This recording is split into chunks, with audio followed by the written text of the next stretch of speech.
इतनी भावुक भावुक कहानी सुना दी, बताओ रिकॉर्ड नहीं हुई, ऑफ रिकॉर्ड हो गई सारी कहानी। That's really bad. इतना प्यारा प्यारा समझाया, डोनेशन कैसे होता है वो भी आपने कैंसिल करा दिया, गलत। चलो, ऑर्गन ट्रांसप्लांटेशन जो है उसमें ट्रांसपेरेंसी लाने के लिए चीज़ों को बदलने का प्रयास किया जा रहा है, और जब चीज़ें बदल जाएंगी तो आपके लिए बेहतर हो जाएगी। हम चाहते हैं महिलाएं और बच्चे जो हैं उनके लिए भी कुछ अच्छा हो, अगर उनके लिए कुछ अच्छा होता है तो आपको फ़ायदा ज़रूर मिलेगा। तो उस फायदे के प्रयास के लिए हम लोग कुछ करने जा रहे हैं, और अगर वो चीज़ हो जाती है तो हमें कोई ना कोई फ़ायदा ज़रूर होगा, बस इसी प्लान में हम लोग चलना चाह रहे हैं। तो आइए आज हम समझते हैं ऑर्गन ट्रांसप्लांटेशन क्या। फिर union government of India has revised the organ transplantation allocation policy.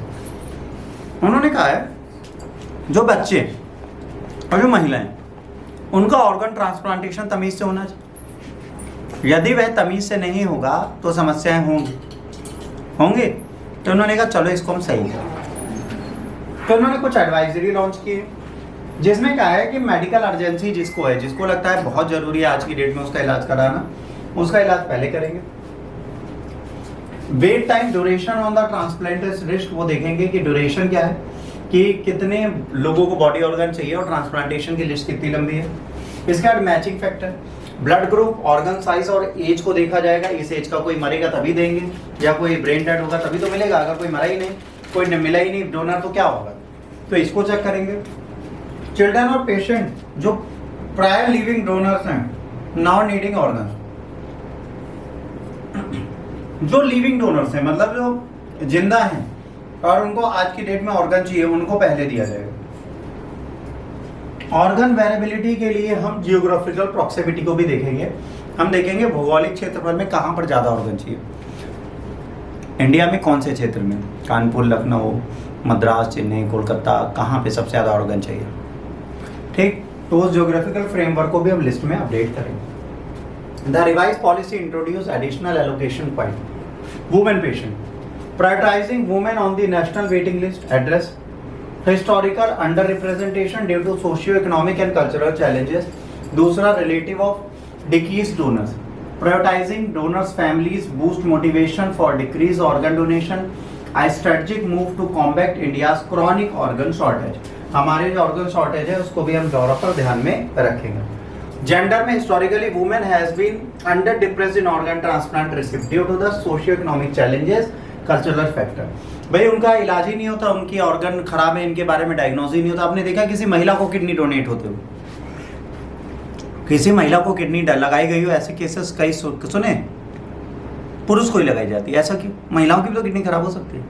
तो ये जेंडर डिस्पैरिटी को हमें बंद करना है। उसके बाद prioritising donors family, boost motivation for decreased organ donation. This is a strategic move to combat India's chronic organ shortage and increase the overall pool of available organ. अभी इन चीजों को चेक करेंगे और देखेंगे ओवरऑल पूल कितना है जहां पर ऑर्गन्स हमें अवेलेबल हो सकते हैं। इसके बाद पहली चीज क्या होगी, इसमें आपको रजिस्ट्रेशन मैंडेट होगा। आप रजिस्टर्ड करिए कि आप डोनर हैं, आपको चाहिए कि आपको देना है और क्या ऑर्गन कब आप देना चाहते हैं। Data submission, all transplant related data must be submitted to NOTTO. NOTTO के पास उनका सबमिशन होना चाहिए। Legal action for non compliances, अगर हॉस्पिटल इस लीगल एक्शन को फॉलो नहीं करता और इसके अगेंस्ट जाता है तो उनको क्या करना पड़ेगा, बंदी बना लिया जाएगा। Launch of Aadhaar based NOTTO organ pledge, अभी आधार बेस्ड हो जाएगा। इसके बाद 3.3 लाख सिटीजन ने प्लेज किया कि वो ऑर्गन डोनेशन करेंगे। ऑनलाइन कहा कि हमारे तो हमारे ऑर्गन ले जाना। India performed a record 18,900 organ transplantation. कब? 5,000 कर रहे थे कब? 2013 में। आज कितना कर रहे हैं? 18,900 ऑर्गन ट्रांसप्लांटेशन किए हैं 2024 में। ठीक, ये माइलस्टोन है जो पब्लिक हेल्थ और अवेयरनेस को दिखा रहा है, ये इंपॉर्टेंट है।